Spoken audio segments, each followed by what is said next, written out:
വേഗം വരുന്ന യേശുക്രിസ്തുവിൻ്റെ നാമത്തെ എല്ലാവർക്കും എൻ്റെ സ്നേഹവന്ദനത്തെ അറിയിക്കുന്നു. എല്ലാവരും അയക്കുന്നിടത്ത് കർത്താവ് പരിപാലിക്കുന്ന ജയത്തോടെ നടത്തുന്നു. ഞാൻ ഇന്ന് പറയാൻ പോകുന്ന 128 സങ്കീർത്തനത്തെ ആസ്പദമാക്കിയാണ്.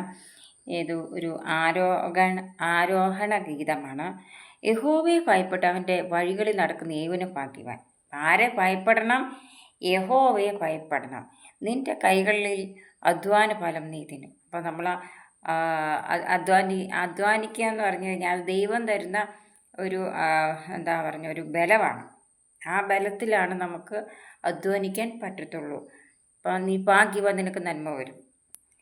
അപ്പം നമ്മൾ ഒരു വൃക്ഷം നട്ടു വെച്ച് അതിനകത്തൊരു ഫലം കായ്ച്ച് അത് കഴിച്ചു കഴിഞ്ഞ് നമുക്കൊരു സന്തോഷം തോന്നും. അയ്യോ, ഞാനിത് കുഴിച്ച് വെച്ചതാണല്ലോ. അപ്പം അങ്ങനെ നമ്മൾ ഓരോ കാര്യങ്ങൾ ചെയ്ത് കഴിയുമ്പോൾ അതിൻ്റെ ഫലം കിട്ടിക്കഴിയുമ്പോൾ അയ്യോ, ഞാനിത് ചെയ്തിട്ടാണല്ലോ എനിക്കിത് ലഭിക്കുന്നതെന്ന് ഓർക്കുമ്പോൾ നമുക്ക് മനസ്സിന് ഭയങ്കര ഒരു സന്തോഷം തോന്നും.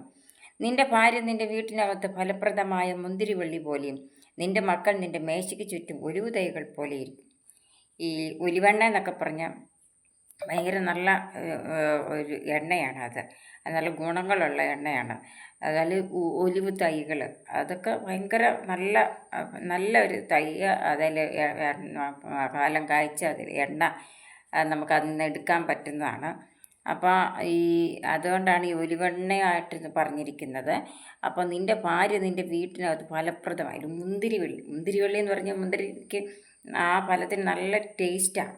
അപ്പം മുന്തിരി വള്ളിയിലാണ് ആ ഫലം ഉണ്ടാകുന്നത്. ഇപ്പോൾ ഒരു മുന്തിരി വള്ളി നട്ട് അതിൽ ഫലം ഉണ്ടായി കഴിയുമ്പോൾ നമുക്ക് ഭയങ്കര ഒരു സന്തോഷമാണ്.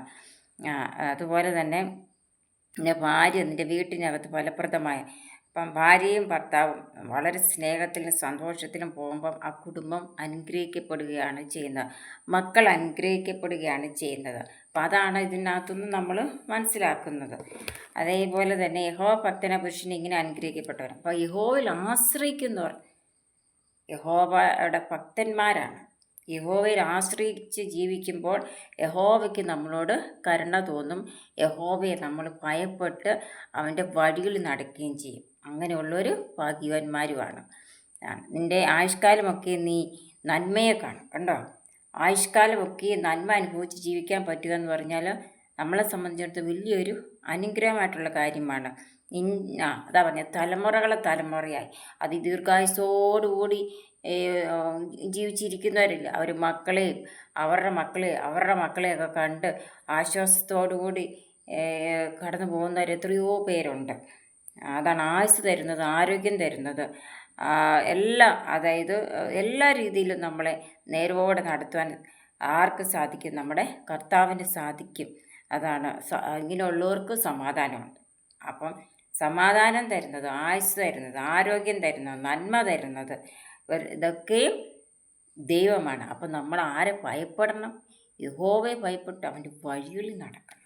ഇതാണ് ആദ്യത്തെ തന്നെ 128 സങ്കീർത്തനം ആദ്യ ഭാഗത്ത് തന്നെ പറയുന്നത്. അപ്പം നമ്മൾ കർത്താവിൻ്റെ വചനം എന്നും വായിക്കണം, കർത്താവിനോട് പ്രാർത്ഥിക്കണം, കർത്താവിൽ ആരാധിക്കണം, കർത്താവിൻ്റെ സന്നിധിയിൽ പോകണം. നമുക്ക് നൽകി തരുന്ന കുടുംബജീവിതം അത് വളരെ അനുഗ്രഹമാകണമെങ്കിൽ ദൈവത്തിൽ ആശ്രയിക്കണം. നമ്മുടെ കുഞ്ഞുങ്ങൾ അനുഗ്രഹപ്പെട്ടവരായി തീരും. നമുക്ക് സമാധാനം ലഭിക്കും, സന്തോഷം ലഭിക്കും.